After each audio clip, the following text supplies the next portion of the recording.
Assalamualaikum warahmatullahi wabarakatuh.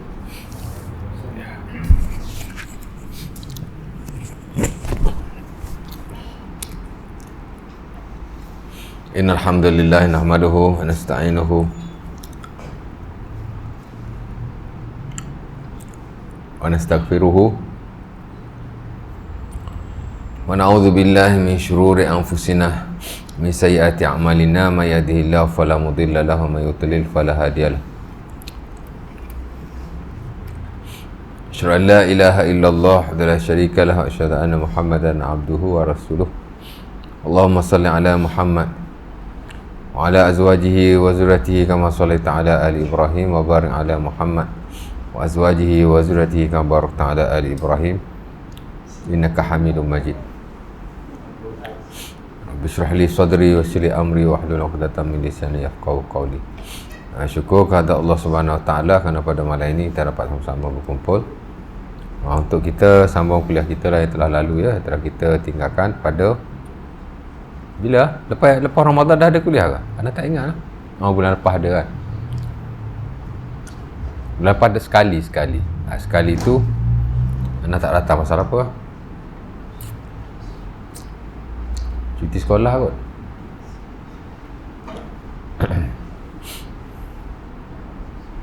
Di mana last hari tu kita dah sampai kepada bab syarat sah solat. Ya. Syurut sihatis solat.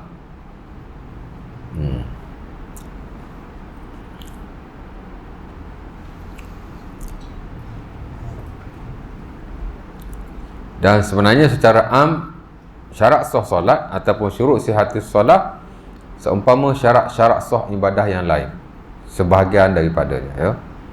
Dulu kita dah bincang syarat sah wudu, samalah. Syarat sah tayamum dan mandi wajib, almost the same thing, hampir benda yang sama ya. Pak mula-mula tu lah ya, Islam, berakal dan mumayyiz ya, sama. Dan saya dah hurai sikit sebanyak lagi pada sesi yang lalu. Kemudian kita dah masuk juga hari tu suci daripada hadas dan najis lah ya.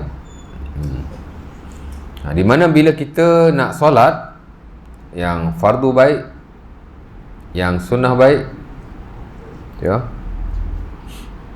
maka hendaklah suci daripada hadas dan najis. Nota tu suci daripada hadas saja, najis tak masuk kan. Kita tinggal lah tu. Dia suci daripada hadas dan najis. Ataupun boleh diasingkan suci daripada hadas dan suci daripada najis. Ya. Kadang-kadang disekalikan. Ya. Kadang-kadang diasingkan. Okey je ya. Kerana dari satu sudut hadas dengan najis ni ada persamaannya. Hadas ni ke najis juga, tapi najis maknawi. Benda yang ya, tak nampak tengok lah ya. Tapi ia mesti dibersihkan. Sebab tu katanya Al-Imam Abu Hanifah rahimahullah, bila orang wudu dia nampak air wudu tu jadi kotor, jangan angguk dulu. Tak tahu lagi cerita tu betul atau tidak. Adalah dinukilkan sedemikian dalam buku-buku fiqh, khususnya fiqh mazhab Hanafi lah ya. Dan itu antara alasan di sisi mereka air musta'mal adalah air yang tidak boleh digunakan untuk bersuci kembali kerana air itu dah kotor.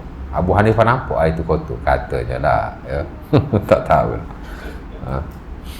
Kadang-kadang boleh jadi betul, boleh jadi tak betul. Wallah ta'ala alam, tak betul pun ya. Kalau dia tak nampak pun okey je, tak ada kena-mena pun ya. Tak boleh dijadikan dalil lah bahawa air berkenaan tak boleh digunakan kembali untuk bersuci. Kerana sebagai ulama melihat air musta'mal pun kira macam air mutlak juga. Macam saya hurai dalam bab yang pertama dulu, babul miyah, dalam kitab Taharah. Lama dah, last 3 years kita bincang bab air tu, saya dah hurai secara panjang lebar ya. Okey je. Al-Syekh Dr. Wahbah Az-Zuhaili dalam bukunya Al-Fiqhul Islami wa Adillatuh lebih menyokong air musta'mal tidak tidak najis. Air musta'mal masih mutlak. beliau lah. Zuhaili of course lah dia tokoh mazhab Syafi'i, ya, tapi dalam hal ni dia bersama dengan ulama-ulama yang lain mengatakan air itu masih mutlak lah. Mungkin tak berlaku lah kita tak ada air wudu, ambil wudu balik, mungkin tak berlaku lah, tapi yang kadang-kadang air basuh tangan kita buat sapu kepala, ya, tak sah lah. Kalau kata air mustakmal tak wajib, tak boleh digunakan kembali tu, tak mutlak. Tapi di sisi sebagai orang yang kata air mustakmal masih mutlak, dia basuh tangan, kemudian lebihan air ada di tangannya, dia nak sapu kepala, dia is okay je, ya. Bahkan ada hadis yang diriwayatkan dalam Sunan Abi Daud daripada Rubaiyah bintu Muawiz, kana Nabi yabsar ra'sahu min fadli ma kana biyadi. Nabi SAW menyapu kepalanya dengan lebih air yang ada pada tangan-tangannya. Nabi basuh-basuh tangan, kan menitik air tu kan. Dah basuh tangan kanan, basuh tangan kiri, kepala tanpa mengambil air yang baru. Dan itu dalil sebagai ulama yang kata air mustakmal masih mutlak. Cuma hadis tu ada yang kata hasan, ada yang kata dhaif. Macam itulah cerita dia. Jadi kalau tak ada cerita Abu Hanifah tu, okey je kan. Cuma nak bagi sedap sikit, nak bagi kuat sikit hujah tu, air mustakmal tidak mutlak, bolehlah guna, tapi tak ada apa-apa pun ya. Kadang-kadang ada kisah-kisah disandangkan kepada imam untuk mengangkat seseorang imam itu, sedangkan tidak ada bukti yang sahih. Mungkin kan, macam kata Imam Malik semayang satu malam 1000 rakaat, ada je kisah-kisah begitu ya. Wallah ta'ala alam. Satu malam 1000 rakaat, after isyak sampai subuh baru 9 jam, 9 jam setengah lah ya. 1000 bagi 9 jam setengah, takkan satu rakaat 20 saat kot, 30 saat kot. Tuan-tuan try semayang sekali satu rakaat 20 saat, tengok dapat tak? Saya ingat kalau buat hak paling basic, seumpama diajar oleh Imam Syafi'i rahimahullah dalam Mukhtasar Al-Muzani, ya, semayang paling minima based kepada hadis Nabi. Of course lah hadis-hadis diriwayatkan dalam Sahih Bukhari Muslim daripada Abi Hurairah yang disebut sebagai hadis Al-Musi' fi Salah ataupun Rifa'ah bin Rafi', dan Sunan Abi Daud dan selainnya daripada Wa'il bin Hujur. Semualah kalau dikumpul-kumpulkan, hak paling basic semayang, angkat takbir Allahu Akbar, tangan tak angkat pun kan. Baca Fatihah, rokok tak payah baca apa, tamakninah saja. Nak tidal jangan baca apa, tamakninah saja. Sujud jangan baca apa, tamakninah saja. Pupak-pupak begitu je kan, ya.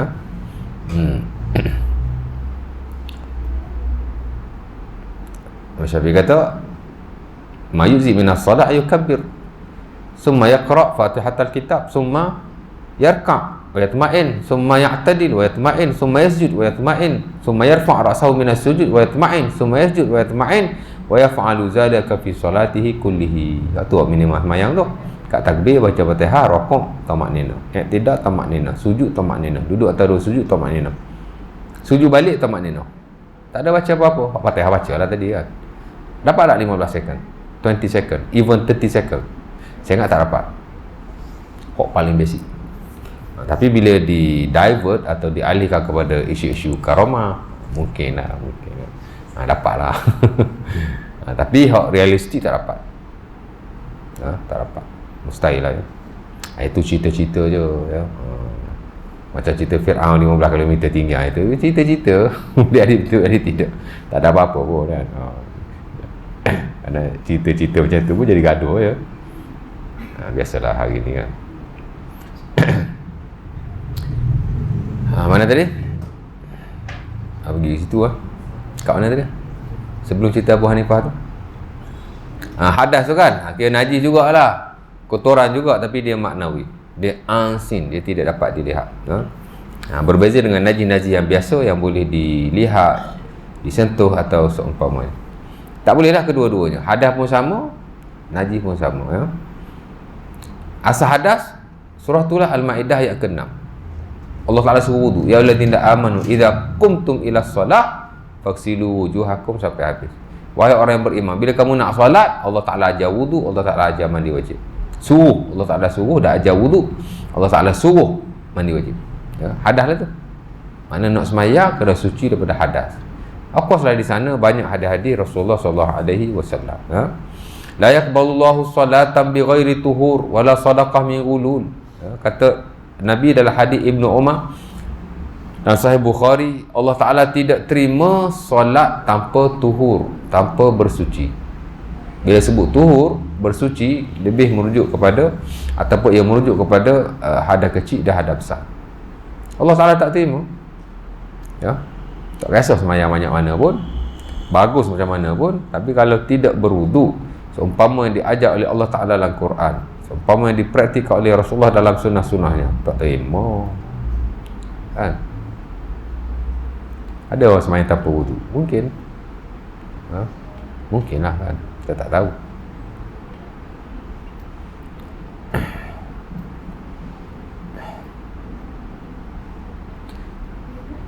La yaqbalullahu salata ahadikum iza ahdasa hatta yatawadda. Mal hadas ya Abu Hurairah? Faqala fusa' au durat. Hadis yang lain, Sahih Muslim daripada Abi Hurairah, kata Nabi, Allah Ta'ala tak terima solat seseorang itu atau seseorang kamu bila dia berhadas, melainkan setelah dia berwudu. Of course lah, mandi wajib bersama, ya. Walaupun Nabi sebut wudu saja, tapi bersuci lah, ya. Maka Abu Hurairah ditanya, apa itu hadas wahai Abu Hurairah? Maka beliau menjawab, fusa' au durat. Kentut belaka tu, fusa' pun kentut, durat pun kentut. Fusa' ni kentut yang tidak ada bunyi. Kita seorang je tahu kentut. Betul tak? Tak ada bunyi kan? Mana orang tahu? Ya? Durat, kentut yang ada bunyi. Itu dia panggil durat. Ya. Bahasa Arab ni kadang-kadang sifat lain, perkataan dah jadi lain. Benda sama je, kentut juga. Ya tak? Ya. Dah mungkin ada nanas yang lain, ya. Najis pun sama. Allah Ta'ala sebut dalam Quran, ya ayyuhal muddassir qum fa'anzir wa rabbaka fakabbir wa siyabaka fatahhir. Wahai orang yang berselimut, bangunlah dan berilah peringatan dan besarkanlah Tuhanmu, wa rabbaka fakabbir, dan bertakbirlah, ya. Besarkanlah Tuhanmu. Di sisi ahli tafsir, wa rabbaka fakabbir merujuk kepada takbiratul ihram dalam solat. Besarkanlah Tuhanmu, bertakbirlah kepada Tuhanmu, ya. Sebab itu bila kita angkat takbir, besarkan Allah Subhanahu Wa Taala. Hayati Allahu Akbar yang kita ucapkan. Macam dululah arwah tu Guni Aziz dulu, dia kata orang kita ni bila takbir tak rasa pun Allah Ta'ala itu maha besar, ya. Kenapa? Kerana duk sibuk dengan niat.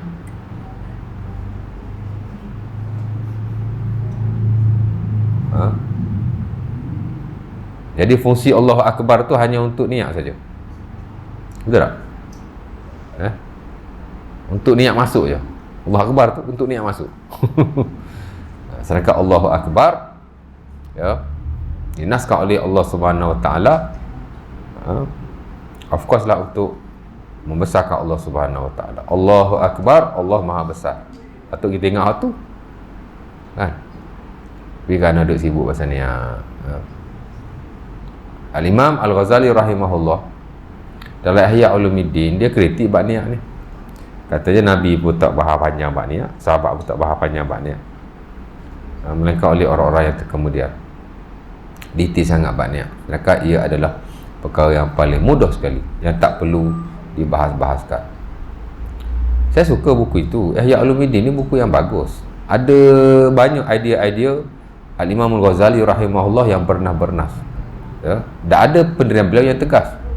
Of course lah, hadis palsu tu, hadis dhaif tu lain cerita lah, ya. Tapi pendirian beliau dalam setengah-setengah hal bagus dan boleh diambil manfaatnya, ya. Macam dikritik bab zikir, ya. Kita dalam berpegang dengan zikir-zikir yang maksud daripada Rasulullah, ya. Mungkin zaman dia tu orang dah mula mengamalkan zikir-zikir yang direka, zikir yang tidak maksud daripada Rasulullah, ya. Jadi dia bagi penekanan zikir dan doa yang maksud itu lebih baik bakal yang sepatutnya diamalkan oleh seseorang Muslim. Adalah dia punya poin-poin yang bagus.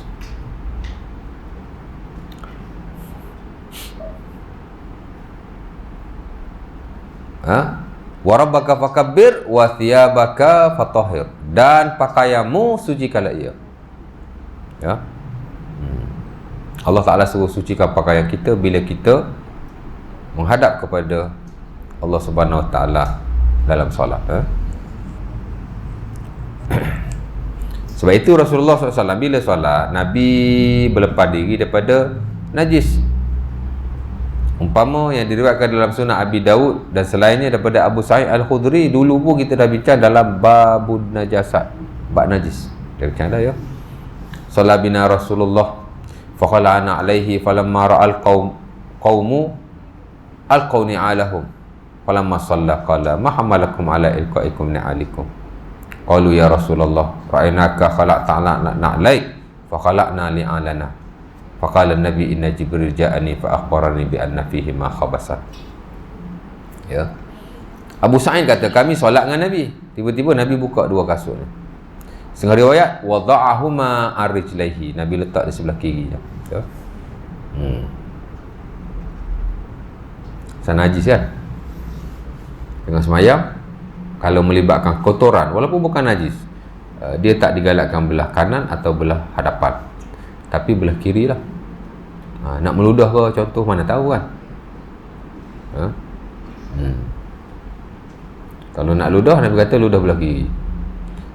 Apa-apa yang nak dibuang, mana tahu tengah-tengah semayang rasa macam nasi melekat kat mulut, buang lah, tangan telan kot, batal lah semayang. Buang belah kiri. Tapi kalau kat rumah kita lah, dalam masjid jangan buang begitu. Dalam masjid tak boleh buang, habis tu telan, jangan juga. Ambil lah bola poket. Ya. Dalam masjid tak boleh dibuang kotoran seumpama itu, walaupun dia bukanlah najis, tapi masjid, surau, dia mesti dijaga kebersihannya. Ke rumah kita kan.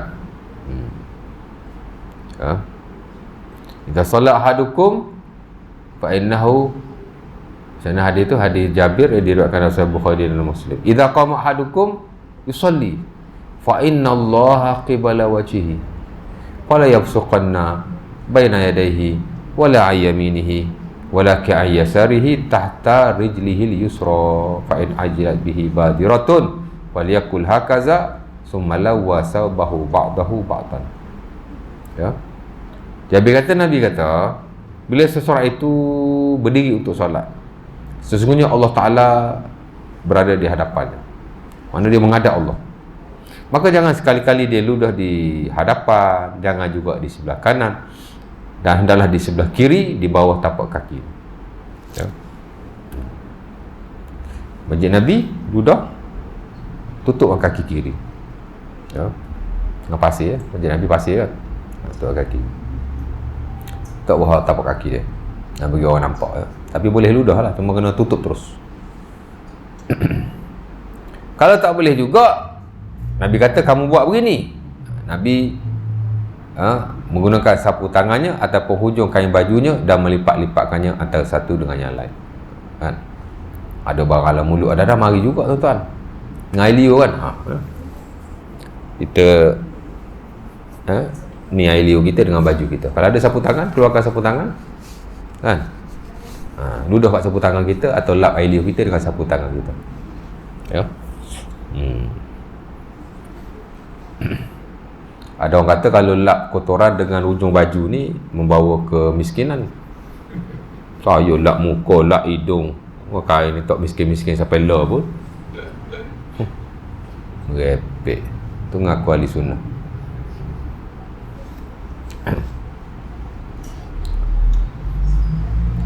Ada 15 perkara kalau kita buat ni membuat kemiskinan. Itulah. Lap muka atau hidung atau air liur dengan ujung baju. Saya ada berdulu buat, tak miskin-miskin pun, kaya juga. Taklah kaya kan. Repek. Ingat feng shui ya. Sikit-sikit miskin. Duduk di depan pintu waktu matahari tenggelam, membawa kemiskinan, ya. Ni salah labah-labah ni yang duduk biar sangat ni dalam rumah, dalam surau, nanti surau tak ada orang lah. Kalau kedai orang tak masuk, kalau rumah tak elok lah, miskin. Apa masalah? Salah labah-labah, cuma kotor lah, tak elok lah. Dia tak ada lah begitu. Singki jangan biar dalam pinggan mangkuk malam-malam jangan biar dalam singki, basuh terus, jangan dibiarkan semalaman, nanti fakir. Zaman Nabi dulu ada singki ke? Ada? Nonsense.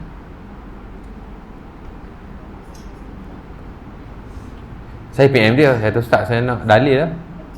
Kat mana Ustaz kutip ni, saya nak dalil. Saya tak kata begitu, saya kata saya nak dalil. Dia beri kulit buku saya. Saya bukan nak kulit buku, saya nak dalil. Tapi bagus lah kalau PM bukan Ustaz. Very good. Respon, terima kasih Ustaz kerana tegur saya. Saya 2 kali pernah messenger. Kalau saya sebut nama semua tahu. Hampir number 1 lah dalam Malaysia ni, bab-bab psikologi, bab-bab motivasi. Saya tegur dia 2 kali tu. Dulu dia bagi ceramah dekat radio, dia baca hadis palsu. Seorang ustaz tu tegur, dia mengaku balik, terima kasih kerana tegur saya dah orang tua, saya tak ada ilmu. Dan betul lah, saya pun pernah messenger dia 2 kali. Dulu saya tengok kes apa, ada lama lah. Yang terbaru ni pun, sebab saya duduk di majlis dia, dia baca hadis Nabi, tepuk-tepuk hadis sahih. Lepas tu sikit-sikit sebut nama Tok Guru tu, sebut nama Tok Guru ni. Saya pun tegur lah beberapa perkara. Antaranya tu lah, saya kata hadis yang doktor baca tu tak betul, hadis tu tak sahih. Ya. Lepas tu saya tegur dia, saya kata bila kita bercakap soal agama, our subject is always Allah and Rasul. Tak perlu nak sebut Tok Guru sana, Tok Guru sini. Nabi Allah Ta'ala, Nabi tak sebut. Dia sebut nama Tok Guru tu, Tok Guru ni kan. Arwah lah. Saya kata kalau sebut nama Nabi tak laku lah. Nak sebut nama Tok Guru tu kan. Kalau itu daripada dia ajar zikir, sebagainya tu yang maksud lah, Rabbana atina fid dunya hasanah, bagus lah. Tapi ada sebahagian itulah kan, kalau selawat syifa, kalau selawat tafrijiyah, kalau zikir itulah mana yang tidak masuk lah, kita kata yang tak warid. Jadi saya kata mengajar agama guna nama Nabi lah, tak boleh sebut nama orang tertentu ya. Nama Nabi tak naik langsung, naik nama orang lain. Saya kata kalau guna nama Nabi tak laku lah. Tapi dia mengaku, dia kata terima kasih Ustaz tegur saya. Jadi kena careful lah saya kata. Sebab dia sekali dia mengajar, bukan kata 1,000, puluh ribu, ratus ribu dia punya audience ramai. Jadi kalau bagi info yang tak betul seperti itu, sian lah. Of course lah dia datang kan, mungkinlah 1 jam 2,000, 3,000 duit, mahal lah orang bayar kan. Tapi nilai ilmu yang kau bagi, esok kau nak menjawab Allah Ta'ala kalau kau sampaikan benda yang tidak benar. Jadi saya kata kena careful lah. Dia nak cakap pasal motivasi begitu begini kan, okey je. Tapi bila sangkut paut buat agama, kena hati-hati lah. Tapi okey lah. Tapi kalau PM Messenger Ustaz seorang tak balas, ni balas juga beri kulit buku. Saya kata Ustaz, saya bukan nak kulit buku, saya nak dalil. Lepas tu dia tak balas. Ada seorang lagi pun saya Messenger juga, sampai hari ni tak balas-balas.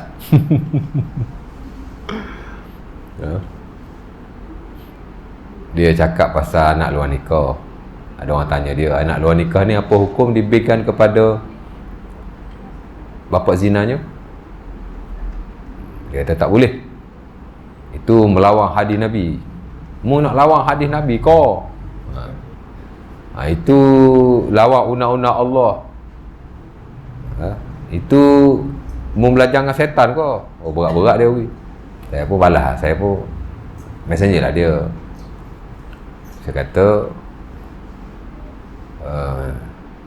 memanglah majoriti tidak membenarkan, tapi ada segelintir membenarkan. Isu ni isu fake. Di sana masih ada khilaf. Mungkin Ustaz cakap lah konteks mazhab Syafi'i, saya boleh terima, tapi janganlah sampai cakap belajar dengan setan. Saya tanya dia, Al-Hasanul Basri, Urwah bin Zubair, Muhammad bin Hasan Al-Syaibani dan beberapa tokoh yang lain, mereka ni belajar ke setan ke? Kan? Tu orang panggil dia Tok Fakih. Tok Fakih saya tak setuju. Oh, ni Tok Fakih Malaysia ni. Tok Fakih apa benda simple macam ni pun tak tahu. Berasa dia. Saya kata yang lain-lain okey lah. Tapi yang ustaz kata setan tu, saya kata tak boleh lah. Tak bagus. Ha? Jadi jangan gelojoh sangat, saya kata. Itu saya tulis. Saya kata jangan gelojoh sangat. Mulut nak kena jagalah. Tak ada main ikut dan gitu. Cuba ajar orang cara yang betul. Kita cakap benda ni khilaf. Majoriti kata haram, tak boleh. Minoriti kata boleh. That's it. Kita rujuklah apa amalan di Malaysia macam mana. Itu saja. Apa yang susah sangat? Dia ajar depan orang awam, orang kampung. Orang kampung pun benda simple macam tu lagi dia orang faham. Daripada kita duk kan, guna perkataan yang kasar. Dan hukum yang kita nyatakan tu tak benar sama sekali. Tak boleh. You stop at that point. Tak betul. You cakap tak boleh di sisi majoriti. Tapi segelintir masih membenarkan. Dan of course dalam hal ni majoriti diamalkan di sebagai besar negara-negara Islam, termasuk di Malaysia. Amalan kita memang tak boleh lah. Itu saja. Apa yang susah? Kan? Cara kau menyampaikan tu bagi betul lah sikit. Dulu-dulu, maybe 20-30 years ago, mungkin kita seorang je yang reti benda-benda hukum ni, kalau kita belajar lebih kan. Tapi hari ni, kadang-kadang orang bukan lepasan agama lebih tahu kadang-kadang daripada orang yang lepasan agama. Mungkin kita tengok orang yang graduan universiti kuliah agama tu semua kan, tahu belaka ke? Tak ada lah. Kita belajar buku yang kita belajar dalam kelas je, tak belajar hal lain pun. Kita belajar modul, kita hafal muqarrar je, mata-mata untuk jawab periksa. Kalau kita nak skor A, kita hafal lah satu buku yang kita belajar tu, modul kita tu, silibus kita tu bagi habis. Tapi hak tu je kan. Boleh lah A, malah sikit boleh B, malah lagi boleh C. Terutama kalau kita keluar daripada peringkat degree. Zaman saya dulu lah, sekarang saya tak pasti. Kita tak belajar lebih mana pun. Saya belajar peringkat master, baru saya rajin rujuk, rajin belajar, rajin banyak masa belajar master, sebab sistem dia lain. Kita belajar masa degree, belajar nak lulus je, macam sekolah. Tapi masa master kita nak ilmu, dia tak sama tu. Ada periksa juga, ada kelas juga, tapi cara tak sama. Dulu masa degree mana ada discussion? Tak ada. Lecturer tuang juga kita, bla bla bla bla bla bla bla bla, sejam dah dia keluar, kita pun keluar kan. Tu je. Mana ada soal jawab, mana ada discussion. Tak samalah ya. Jadi kadang-kadang kalau orang tu rajin membaca, mentelaah, belajar, dia lebih tahu daripada orang yang ada kelulusan agama, especially di peringkat ijazah lah, peringkat biasa lah. Okey, baik. Lari jauh tu.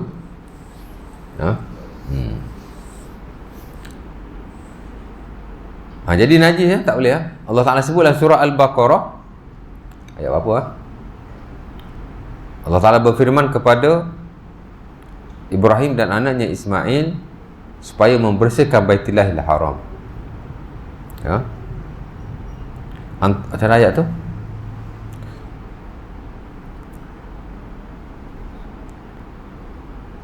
Macam apa? Kepala ayat tak ingat. Wa auhayna ila Ibrahim wa Ismail. Kau apa? Wa kunna ila Ibrahim. Macam mana?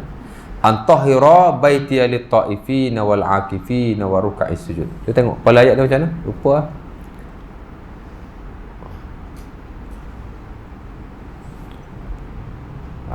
Syekh Google ada. Tahira baitiya ada. Apa ni? Ada.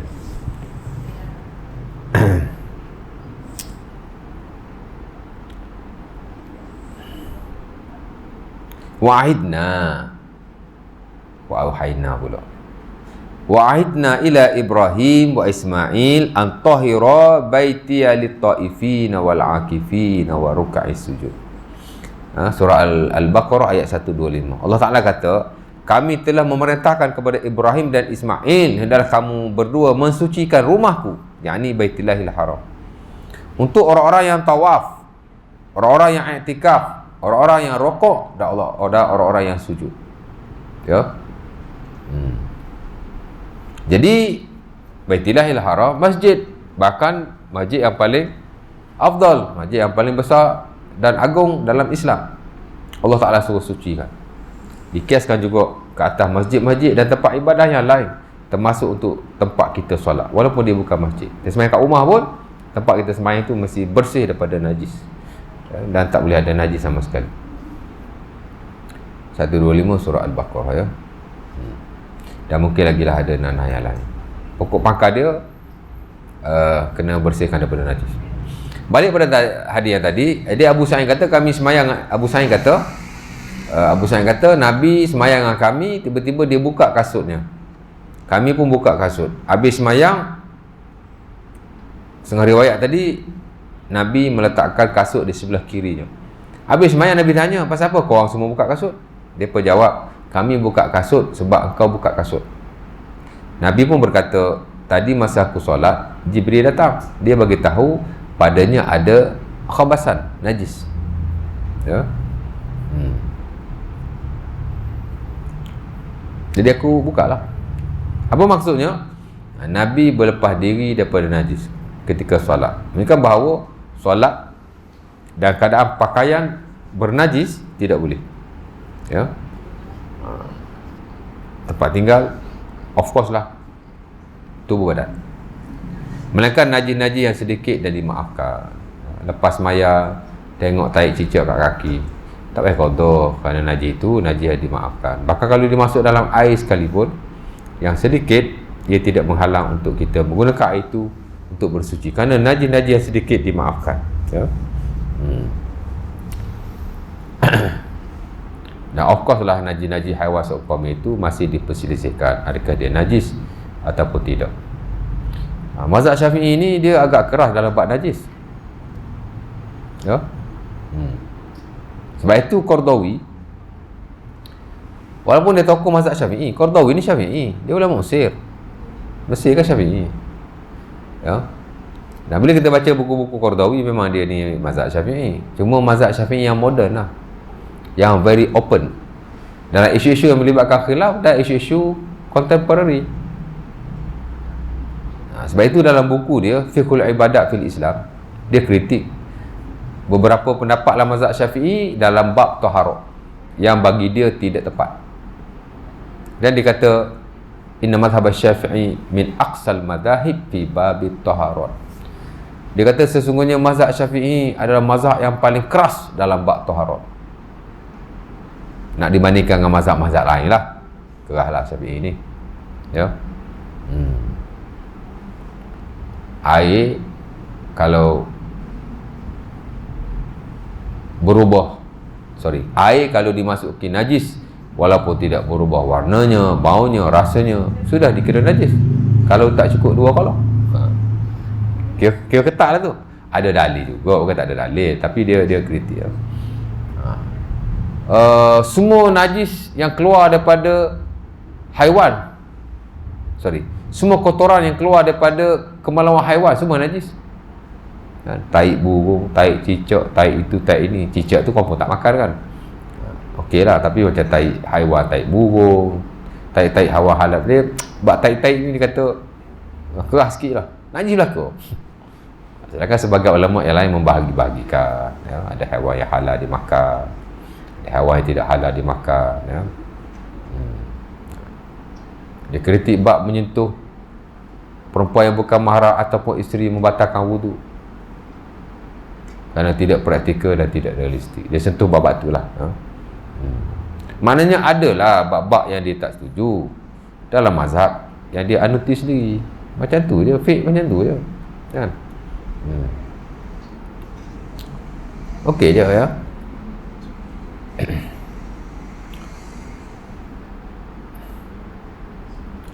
Lepas tu saya suka juga baca buku-buku Qardawi. Dulu zaman saya belajar, saya suka baca buku Qardawi.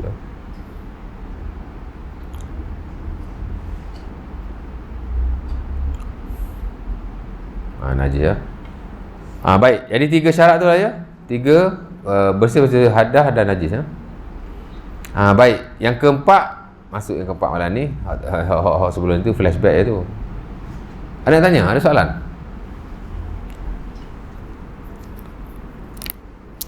Bismillah. Ada yang tanya? Tak ada? Kita nak berhenti lah. 2 minit lagi syak ya. Okey, menutup aurat, sitru ataupun satrul aurah, juga adalah syarat sah solat. Maksudnya kita tak boleh solat dalam keadaan aurat kita terbuka ataupun tidak tertutup. Tak boleh lah. Aurat mesti ditutupi dengan baik. Ya. Di atas firman Allah Subhanahu wa taala dalam surah Al-A'raf ayat 31, kata Allah Subhanahu wa taala, "Khuzu zinatakum ya ayuhan nas, khuzu zinatakum 'inda kulli masjid." Wahai manusia, ambillah perhiasanmu setiap kali ke masjid. Boleh terjemah macam tu. 'Inda kulli masjid, di sisi setiap masjid. Ya.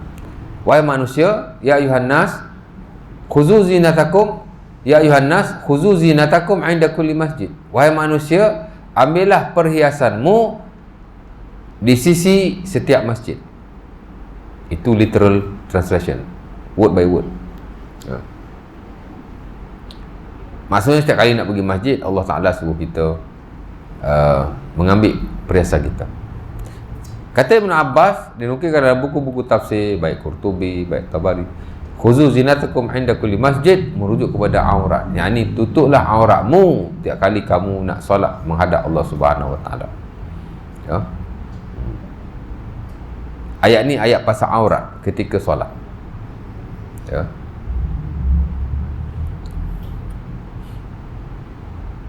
Dan of course dari sana ada banyak hadis-hadis Nabi SAW yang suruh kita tutup aurat. Tutup aurat, sepakat ulama, mesti untuk solat. Tak tutup aurat tidak sah. Cuma mereka berbeza tentang had aurat berkenaan. Ya. Tutup aurat mesti tutup lah ya. Di atas ayat itu dah banyak juga ada hadis yang lain ya. La yaqbalullahu salata haidin illa bi khimar.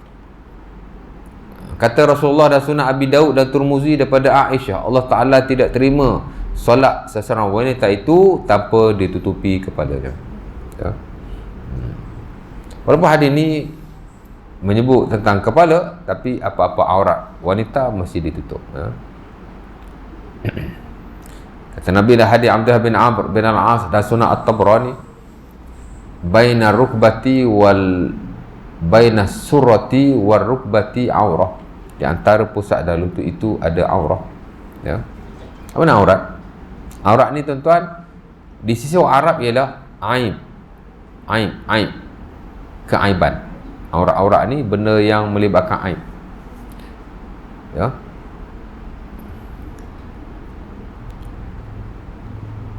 Umpama kata Aiman Musa dalam bukunya Hidayatul Mutanazih, kullu ma yasu'un nas an-nazar ilaihi wa ikhrajuhu yusamma aiban.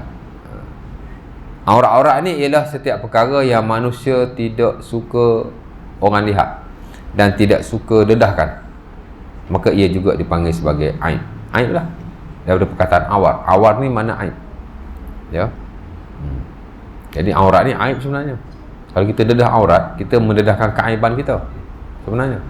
Kan, perempuan tak tutup rambut contohnya, dia ingat rambut dia tu cantik lah, nak tunjuk kat orang, mana dia mendedahkan keaibannya. Tapi pasal kita tak tahu aurat ni aib rupanya ya.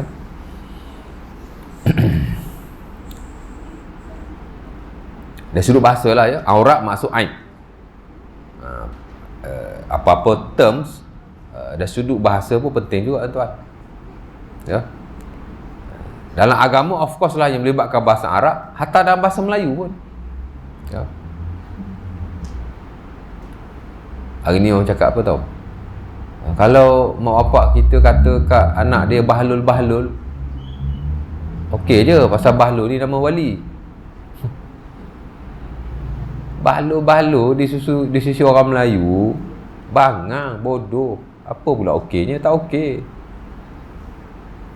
Mungkinlah ada nama orang tu orang soleh. Mungkin nama Tok Wali, nama siapa-siapa lah orang yang bagus-bagus kan. Arab. Tapi tak bermakna kita boleh guna, kerana di sisi orang Melayu, hatta di sisi ahli-ahli bahasa, bukanlah kamus dewan. Apa makna Bahlul? Bahlul ialah bodoh dan bangang. Boleh cakap bodoh dan bangang. Kan? Uruh kita kan Bahlul kan bodoh. Kan? Ya? Tak payahlah guna. Tak? Nak suruh cakap kat anak dia Bahlul. Kata okey je. Kan? Saya pun balas juga dalam reel kan, bila tengok Facebook kan, keluar reel tu kadang-kadang kita balas juga. Saya cakap Bahlul ni dari sudut bahasa Melayu bodoh dan bangang. Jadi tak sesuai lah kalau orang Melayu menggunakannya. Dari sudut hurufnya, ya tak bagus lah kan. Habis kena tembak dalam tu. Orang masuk pun. Tegur gitu je. Tak ada apa pun. Ya. Balik pada yang tadi ya. Bahasa main peranan juga ya. Aurat tu sendiri dari sudut bahasa makna aib, keaiban. Maka keaiban, tidak ada manusia yang ingin dedahkan kepada manusia lain. Benda tak baik, kita nak cakap kat orang ke? Benda tak baik, nak tunjuk kat orang ke? Tak, kalau boleh kita nak sembunyikan. Bukan kalau boleh, memang kita akan sembunyikan keaiban kita pada orang lain. Aurat ni keaiban lah. Ya, sebab itu ia mesti ditutupi. Of course lah, kalau kita dedahkan ia berdosa, dan dalam solat, ia tidak sah dan tidak diterima oleh Allah Subhanahu Wa Taala. Ya. Ibnu Muzir kata ajma'u ala anna kata Ibnu Abdul Bar dalam Al-Istisqa. Dia ni ulama besar mazhab Maliki ya. Dia tokoh hebat lah ni ya.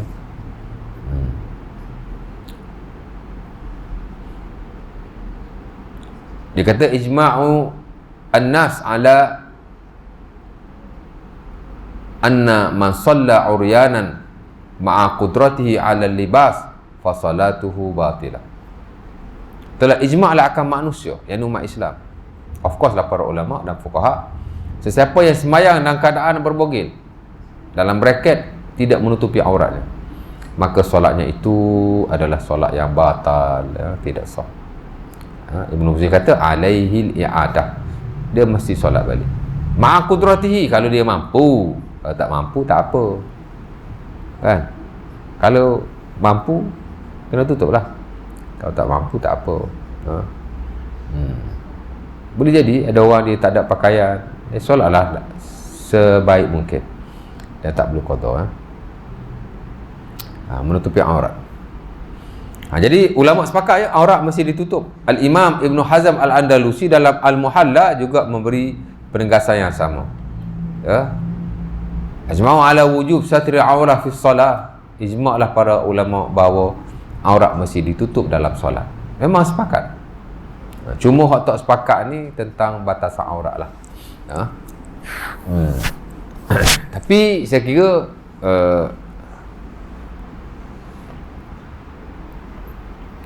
majoriti menganggap bahawa aurat ni kalau wanita seluruh badannya melainkan muka dan tapak tangan. Secara ringkasnya adalah hadir-hadirnya.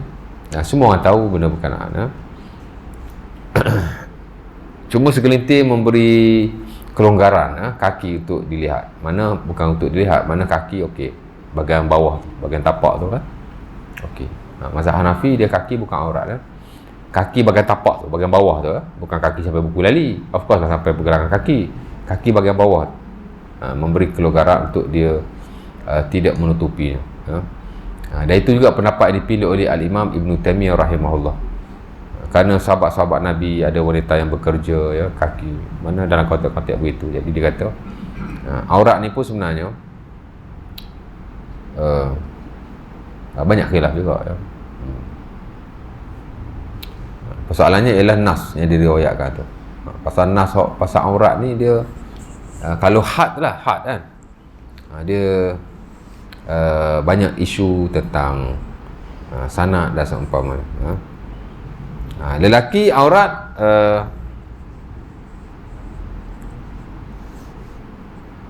wanita tadi ya, itu wanita yang merdeka.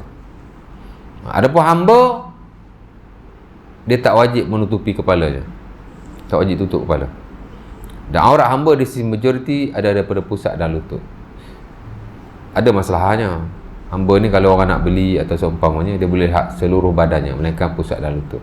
Adalah isu di situ. Tapi hamba tak wajib tutup kepala dalam solat, di luar solat. Bahkan Umar Al-Khattab, kalau hamba tutup kepala, dia marah, dia pukul lah. Dia nak bagi beza antara hamba dan bukan hamba lah.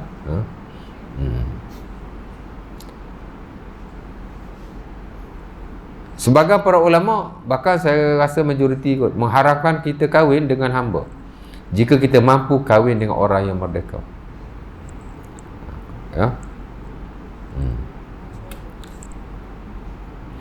Adalah dalil-dalilnya, tapi itu bab lain kita bincang dalam babu al-itik, bab pembebasan hamba dalam muamalah hujung-hujung tu. Bahkan bab terakhir dalam Kitabul Muamalah, The Science of Human Dealing, bab terakhir ialah bab pembebasan hamba. Ya.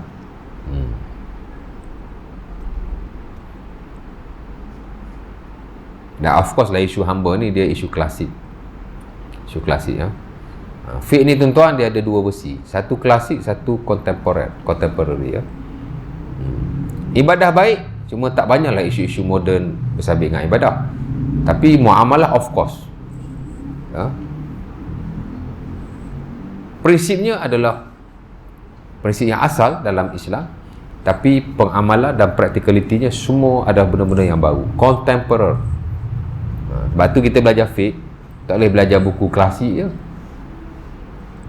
Ya, kalau kita baca buku klasik, bahkan kita kena cross learning ataupun kena cross check, kena saring ataupun tapir balik dengan buku-buku fiqh moden, confirm. Ya. Kalau tidak, masalah. Of course ada isu-isu selain ibadah, memang kita rujuk buku muamalah moden. Ya. Bab pembebasan hamba ni dalam muamalat semasa tak ada lah, dia klasik punya muamalat.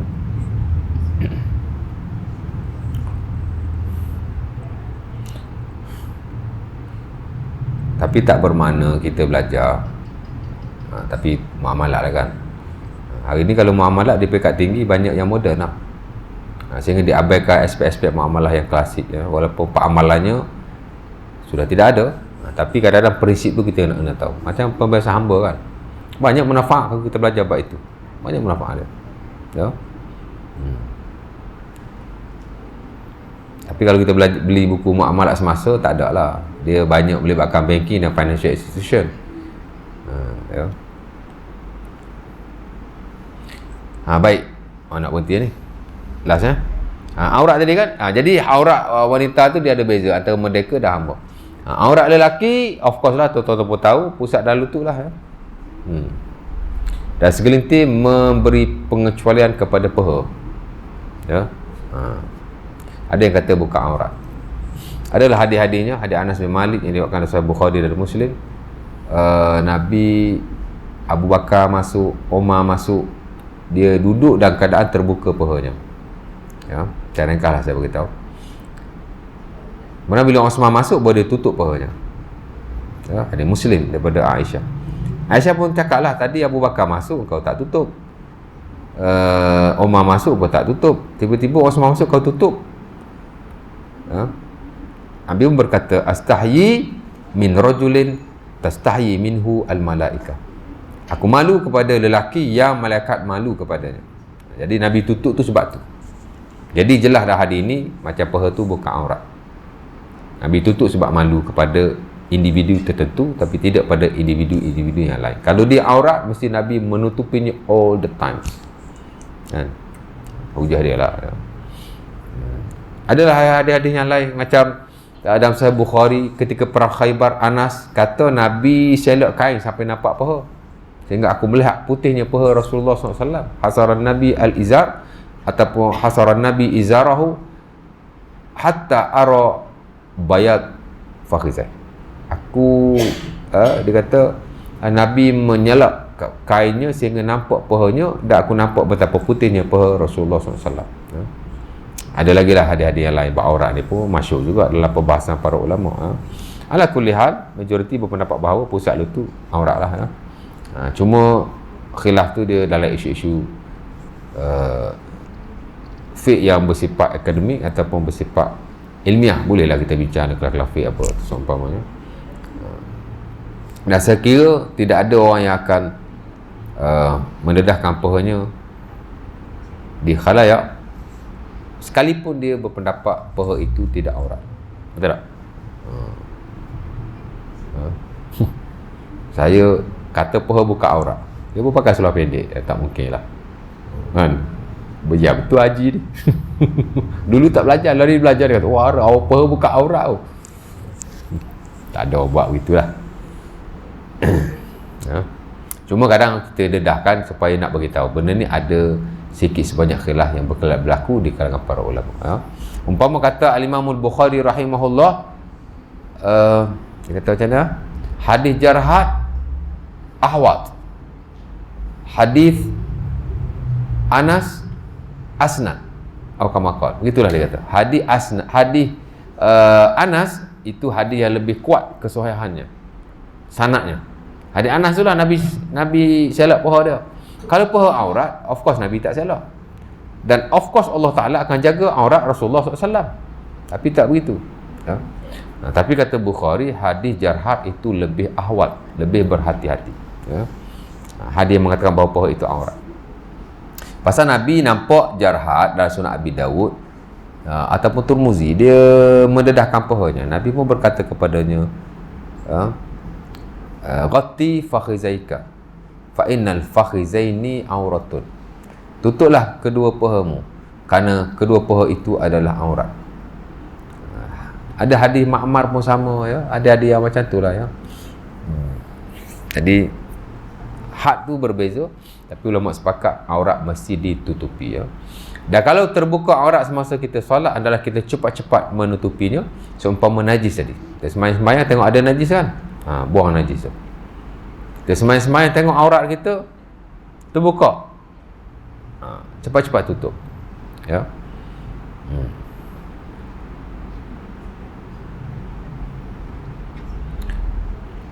Baik, lepas semayang kita tengok ada najis banyak, dan ia najis yang tidak dimaafkan.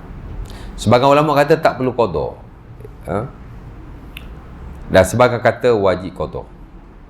Masih isu kiblat lah kan. Semayang menghadap ke sini, after semayang baru tahu kiblat yang betul ke sana. Sebagian kata qada, sebagian kata tidak qada ya. Imam Syafi'i nak isu seumpama ini, dia ada dua fatwa. Fatwa lama dia kata kena qada balik. Fatwa lama dia kata tak payah qada. Tapi fatwa baru dia kata kena qada. Sama juga lah isu aurat. Tengah-tengah semayang tak perasan, lepas semayang baru tengok alamak ada koyak. Koyak besar penumbuk. Contohlah. Kan? Ada ulama kata kena qada balik kerana ia syarat sah solat. Syarat sah solat mesti dijaga daripada awal solat sampai habis solat ya? Dan sebagai ulama kata tidak wajib qada kerana dah habis semayang. Macam isu najis tadi lah kan, najis orang kata kena qada balik, orang kata tak kena qada ya? Orang kata tak payah qada tu pasal Nabi ada najis, Nabi buang, Nabi tak semayang daripada awal balik. Jadi masing-masing kira ada hujah masing-masing. Samalah lah isu aurat pun. Tapi kalau koyak setakat 1 inci 2 inci, that is okay ya. Hatta Al-Imam Abu Hanifah rahimahullah, dia macam najis yang sedikit tadilah koyak sikit-sikit tu, that is okay. Dia bagi had sebesar 1 darham, 2 darham macam tu, sebesar ni lah. Kalau sikit-sikit, alah koyak sikit je besar lubang jarum je okay lah. Tapi kalau koyak besar tapak tangan, dia kata kena qada balik. Tapi jarang berlaku lah. Biasa berlaku ni koyak sikit, lepas semayang tengok-tengok alamak adalah besar biji guli kain kita. Biji guli besar sangat, kecil-kecil kan, maka that is okay. Tapi jahitlah lepas tu ya, InsyaAllah ta'ala ya. Jadi beraurat lah last. Next time nanti kita masuk menghadap ke arah kiblat. Ada nak tanya apa-apa? Beraurat ya? Ada soalan? Okey lah. Kalau tak ada, kita berhenti setakat ini dulu. Aku lupa azab. Assalamualaikum warahmatullahi wabarakatuh. Tutup majlis ataupun tangguhkan dengan majlis tasbih kafarah.